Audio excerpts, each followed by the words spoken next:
উনি বলেছেন বিপদের প্রথম ধাক্কায় যে সবর ধারণ করতে পারে সেই তো সবুর। এজন্য বিশ্বনবী দোয়া করতেন, আল্লাহুম্মা জাআলনি সাবুরা, আল্লাহ আপনি আমারে ধৈর্যশীল বানান, ওয়া জাআলনি শাকুরা, আপনি আমার শুকরগুজার বান্দা বানান। বিশ্বনবীর চেয়ে ধৈর্যশীল, বিশ্বনবীর চেয়ে শুকরগুজার পৃথিবীর কেউ আছে? কথা বলেন।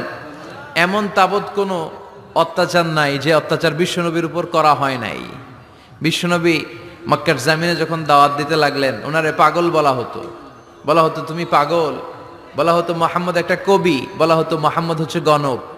বিশ্বনবী যখন রুকু দিতেন, সিজদায় চলে যেতেন, উটের পচা নারী ভুরি এনে বিশ্বনবীর কাঁধে ফেলে রাখা হতো। বিশ্বনবীর গলার মধ্যে রশি ধরে টান দেয়া হতো। কয়েকবার বিশ্বনবীর এই ঘাড়ের এই চামড়া ছিঁড়ে গিয়েছে, একবার চাদর টান দেওয়ার কারণে, আরেকবার রশি টান দেওয়ার কারণে। বিশ্বনবী কিছুই বলেন নাই, ক্ষমা করে দিয়েছেন। যেই মক্কার শত্রুরা বিশ্বনবীকে মক্কা থেকে বিতাড়িত করেছেন, এবং যেই রাতে উনি হিজরত করলেন, মাইগ্রেট করলেন, উনি কেঁদে কেঁদে বারবার মক্কার দিকে ফিরে তাকায়, আবার যায়, আবার ফিরে তাকায়, মাতৃভূমির মায়া ছাড়তে পারছেন না।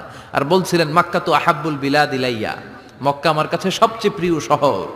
লাউলা উখরিজতু লামা খরাজতু মিনহা, আমার যদি বের করে না দেয়া হতো এই শহর থেকে, আমি কোনোদিন এই শহর থেকে বেরোতাম না। এত ভালোবাসতেন বিশ্বনবী মাক্কাতুল মুকাররমাকে। ধৈর্যশীল ছিলেন। এত অত্যাচার অনাচারের পরে যখন মক্কা বিজয়ের ক্ষণ আসলো, এই মক্কাকে বিশ্বনবীর করতলগত করে দিল কে? ফাতে মক্কা হলো। বিশ্বনবী চাইলে পিষে পিষে প্রতিটা কাফের মুশরিককে শেষ করে দিতে পারতেন, ঠিক কিনা? কিন্তু বিশ্বনবী বললেন, লা তাসরিবা আলাইকুমুল ইয়াউম ইযহাবু আনতুমুত তুলাকা, কোন রিভেঞ্জ চলবে না আজকে, কোনো প্রতিশোধ নাই। একেবারে বড় যুদ্ধাপরাধী যারা, মারাত্মক যারা অফেন্স করেছে, তাদেরকে শাস্তির আওতায় আনা হবে, বাকি সবাইকে আমি ক্ষমা করে দিলাম। In the long history of the world, there is no instance of magnanimity and forgiveness which was showed by our beloved Prophet Muhammad when all of his enemies laid under his feet and he forgave them one and all.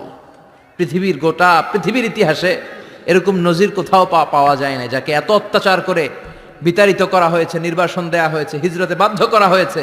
তিনি যখন ওই শহরকে আবার বিজয় করলেন, কাউকে আঘাত করলেন না, আগুন জ্বালিয়ে শহরটাকে জ্বালিয়ে দিলেন না, ওদের বংশকে নির্বংশ করলেন না, বরং মুচকে হেসে উনি বললেন, যাও, ক্ষমা করে দিলাম।